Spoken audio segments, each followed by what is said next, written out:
আপনি আপনার স্ত্রীর কাছে বসে আছেন, একটা ফুরফুরে মনে, আনন্দ চিত্তে স্ত্রীর সাথে আলাপ করছেন, তার সাথে আপনি ভাব আদান প্রদান করছেন, আল্লাহর আরশ পর্যন্ত খুশি হয়ে যায়। সুবহানাল্লাহ, আল্লাহর আরশ পর্যন্ত খুশি হয়ে যায়। যতক্ষণ পর্যন্ত আপনি এইভাবে আপনার স্ত্রীর সাথে কথা বলতে থাকেন, স্ত্রীর কাছে বসা থাকেন, আপনার আমলনামার মধ্যে সওয়াব লিখতে থাকে। রাসূল পাক সাল্লাল্লাহু আলাইহি সাল্লাম এই কথা বলার পর এক সাহাবী বললেন, ইয়া রাসূলুল্লাহ, স্ত্রীর সাথে একসাথে শুবো, একসাথে ঘুমাবো, একসাথে খাবো, একসাথে তাকে আদর করব, এটা কি সওয়াবের কাজ হতে পারে? রাসূল পাক সাল্লাল্লাহু আলাইহি সাল্লাম বললেন, আচ্ছা তোমার স্ত্রীকে না নিয়ে তুমি যদি আরেকজন স্ত্রীর কাছে বসে থাকো, আছে কি না? আছে কি না? মজাই লাগে, উনিও খাইবেন, রেডি থাকেন। তুমি অন্য কোনো স্ত্রীর পাশে বসে বসে ফিস ফিস ফিস ফিস করলা, মজাই লাগবে, তবে মনে রেখে দিও তোমার আমলনামার মধ্যে জেনার গুনাহ লেখা হবে। তুমি যতক্ষণ তোমার স্ত্রীর কাছে বসা থাকবে, জান্নাতের দরজাগুলি তোমার জন্য খোলা আরম্ভ হয়ে যাবে। আর যতক্ষণ পর্যন্ত পরস্ত্রীর সাথে বসা থাকবে, ততক্ষণ পর্যন্ত তোমার আমলনামার মধ্যে গুনাহ লেখা হবে কিনা।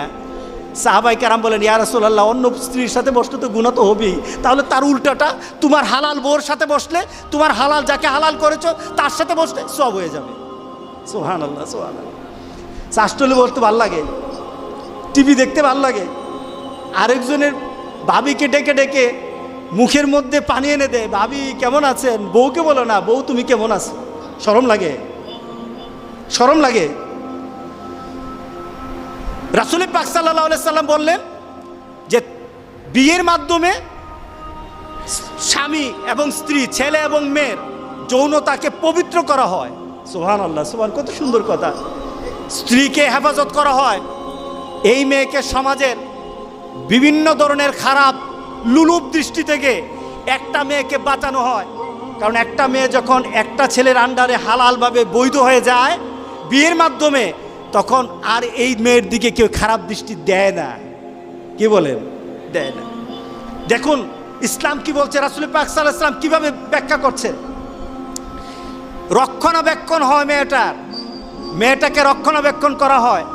কারণ একটা ছেলে যখন একটা মেয়েকে বিয়ে করে, তার চিন্তা চেতনায়, তার ভাবনায়, তখন মনে হয় যে এই মেয়েটাকে সকল ধরনের বিপদ আপদ থেকে আমি রক্ষা করব, আমি তার পাশে থাকব, আমি তাকে বিভিন্ন গার্ড দেব, তাকে তার বিপদের সময় আমি কাছে থাকবো।